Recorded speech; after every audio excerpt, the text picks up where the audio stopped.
Bonjour Monsieur Subilo, nous vous remercions d'avoir accepté d'exposer quelques œuvres issues de la collection Drôles d'oiseaux à la Maison de la Recherche en ce mois de février 2019 pour accompagner la table ronde Imaginaire et biodiversité. Merci d'avoir accepté de répondre à quelques questions concernant votre travail de création. J'aurais souhaité vous demander quelle est l'origine en fait de votre création autour des oiseaux. Alors c'est une histoire singulière. Elle remonte à très longtemps, lors d'une rencontre avec le compositeur Olivier Messiaen. Celui-ci était non seulement compositeur, mais ornithologue. Mort il y a quelques années et tout, un festival important de musique contemporaine qui s'appelle Festival Olivier Messiaen au Pays de la Meije, et m'a demandé de venir exposer dans le cadre de ce festival. J'ai accepté, et acceptant, j'ai été obligé de me mettre au travail de création, de multiplier les créations d'oiseaux, d'inventions, ainsi de suite, très inspiré par les œuvres de Messiaen, qui avait entre autres écrit comme partition le catalogue des oiseaux et les oiseaux exotiques. Donc voilà, c'est comme ça que les oiseaux sont rentrés dans mon histoire. Et puis il y a un autre compositeur aussi, parce que je viens de la musique. Et donc c'est les compositeurs qui m'ont sensibilisé à ces questions-là.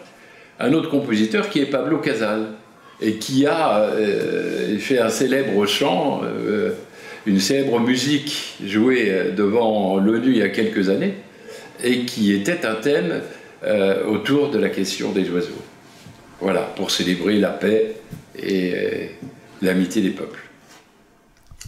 Chemin faisant dans votre création, la thématique de la protection de l'environnement, de la biodiversité, a émergé sous quelle forme, de quelle manière ?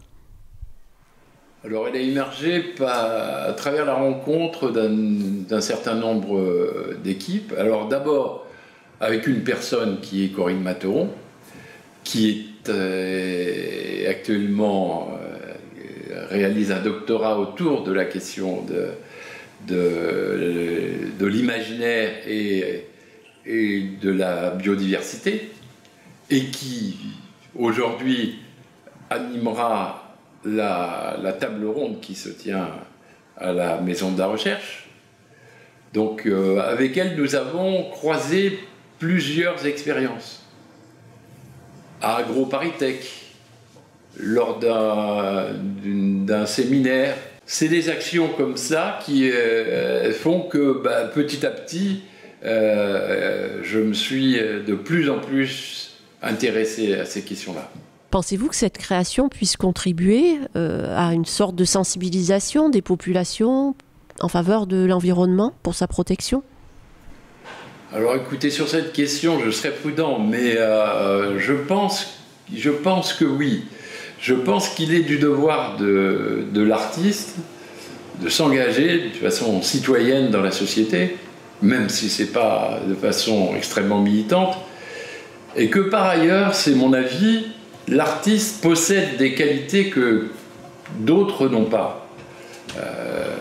Ces qualités, ça veut dire, il les développe théoriquement à travers son art. Bon, il consacre, lui, du temps. Soit il est musicien, il consacre du temps à écouter. Soit il est photographe, peintre, il consacre du temps à regarder. Et donc il est utile.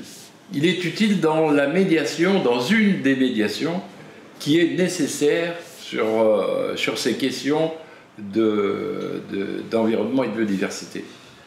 On remarque dans l'exposition que vous réalisez à la Maison de la Recherche, finalement, deux grandes familles d'oiseaux parmi ceux que vous avez créés.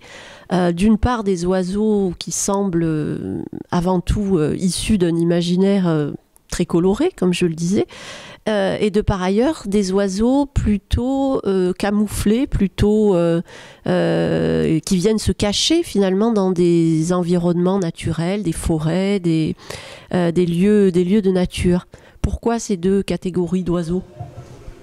Alors la couleur d'abord. La couleur, elle me vient elle me vient principalement de séjours extrêmement prolongés en Amérique latine et de voyages. Elle me vient de Messiaen, une fois encore, qui a travaillé énormément sur ces questions de couleur, qu'il a quelque part appliquées à sa création musicale et sonore. Voilà. Et puis pour la partie des oiseaux qui se camouflent, c'est une réflexion qui m'est venue un jour, quand j'étais en train de travailler. Je me disais, mais on se promène souvent dans la campagne, en forêt et tout, on entend des oiseaux chanter, et ça nous émerveille. Alors évidemment, dès qu'on les entend, on essaye de les cerner, on essaye de les voir, d'essayer de voir si ce ramage et ce plumage, n'est-ce pas, sont si... Et puis on n'y arrive pas. On n'y arrive pas parce que ça demande des qualités d'observateur que les hommes ont perdues ou n'ont pas acquises et tout, et on n'arrive pas forcément à les voir. Alors j'ai eu cette idée de ces oiseaux qui, je me suis dit, mais pourquoi se cachent-ils?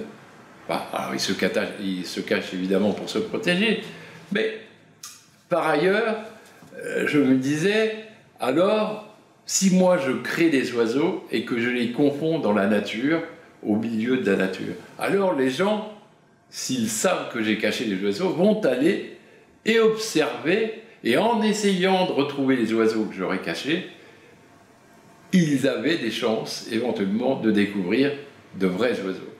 Voilà l'idée. Donc l'idée c'est quand vous vous promenez et tout, quand vous déambulez, quand vous flânez, aiguisez votre attention. La nature vous parle.